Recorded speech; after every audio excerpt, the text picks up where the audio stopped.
Good morning, and welcome to a view from the Vicar for Tuesday, the 4th of October, 2022. I'm Richard Leggett, the Vicar of Holy Trinity Cathedral in New Westminster, British Columbia, and this morning I want to offer some brief reflections on one of the readings for this coming Sunday, a Sunday that we here in Canada are keeping as Thanksgiving Sunday. And for our friends down in the States, it's just one more Sunday in ordinary time. But sometimes my friends in the States are not aware of differences between Canada and the United States regarding the celebration of Thanksgiving.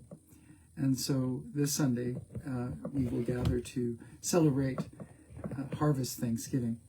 Excuse me.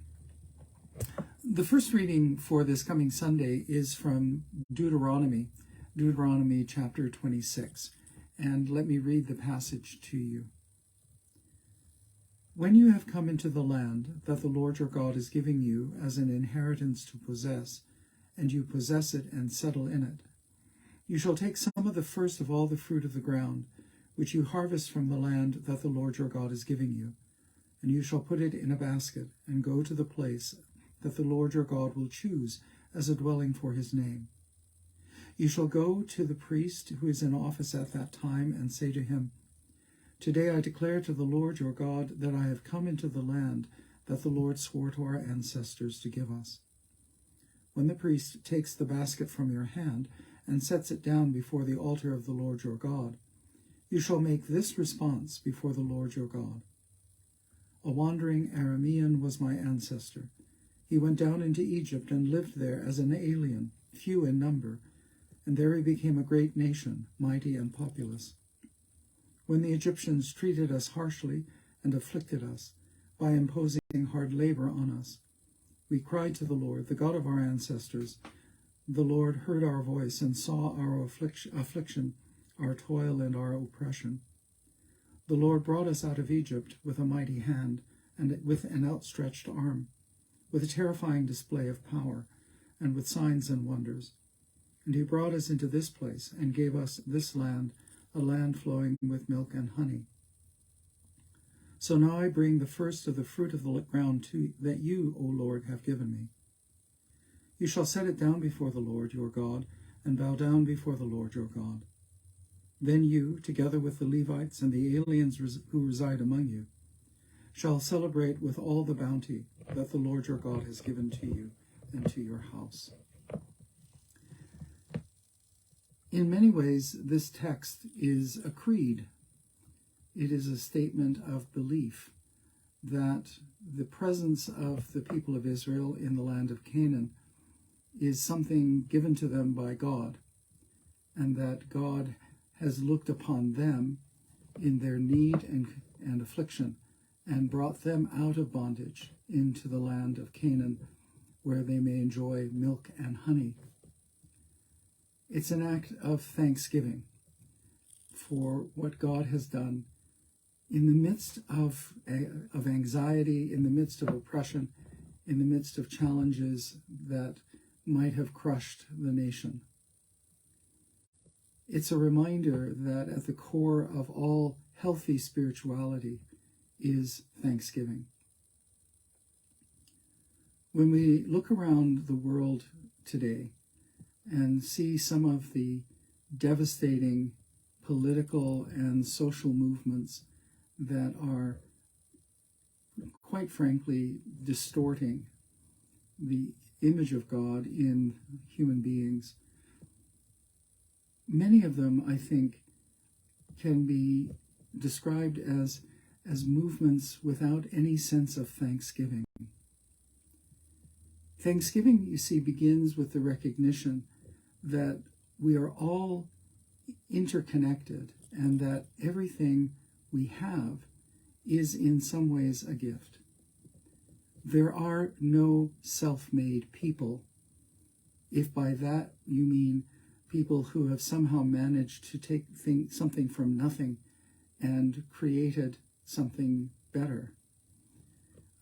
Even when you can find someone who may not have ever had any advantages, who may have actually been thwarted at every step in the way, inside them is the gift of perseverance that God has given them, a gift of believing in their own dignity and self-worth that has allowed them to push forward and to be able to establish themselves in a place where they can be honored and respected. We are all dependent on God's gifts to us, whether those are the gifts of the talents that we've been given, whether that is the gift of friendship and family, the gift of being able to say thank you. There is this circle of God's influence in our lives.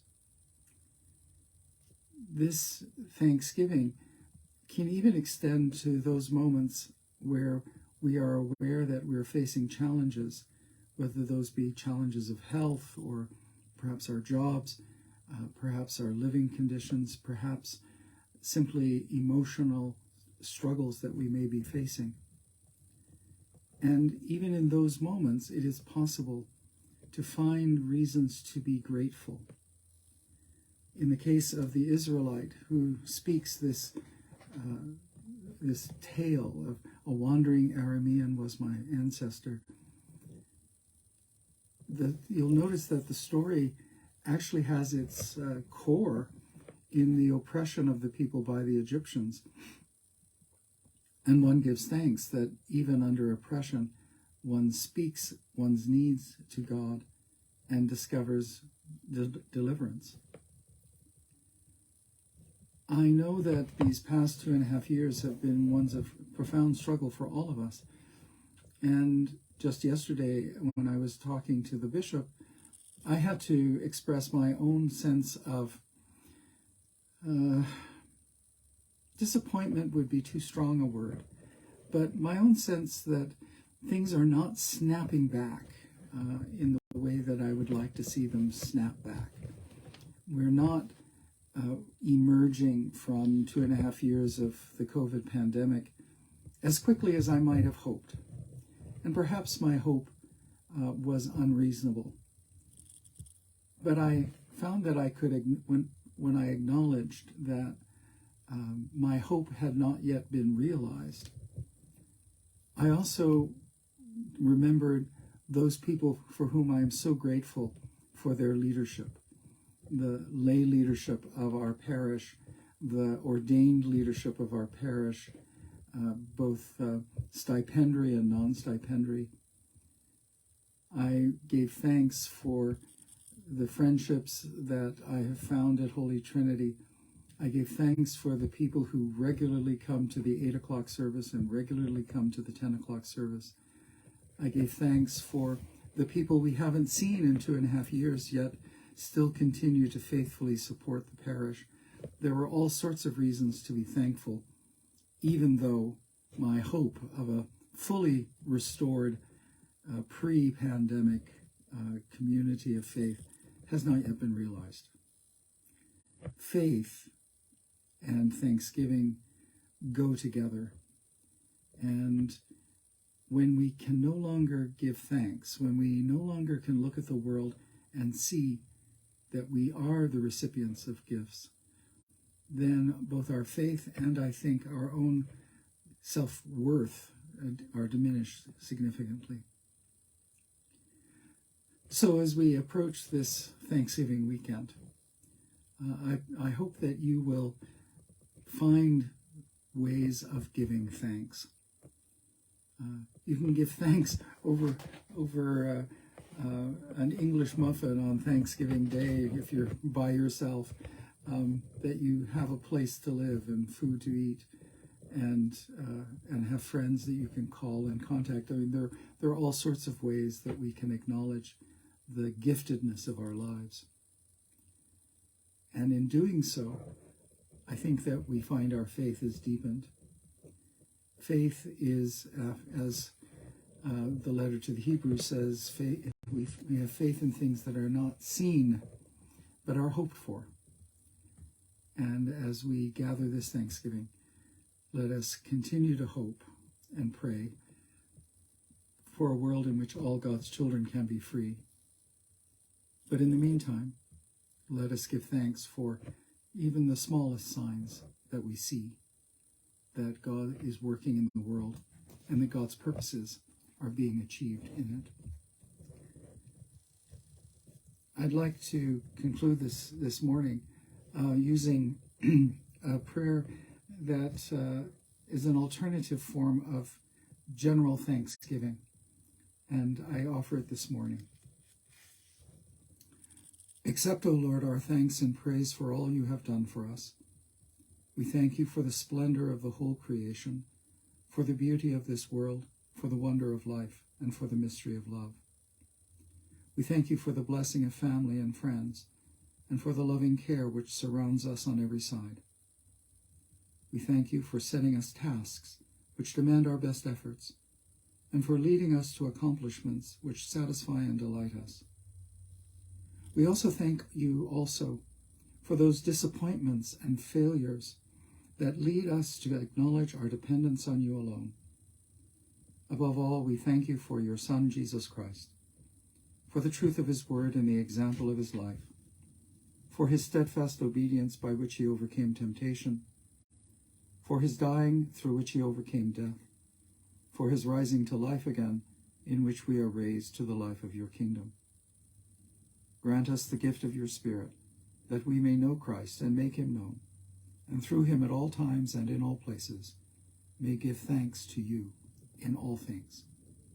Amen. Thank you for being with me this morning, and may you find many, many blessings as you go through this week.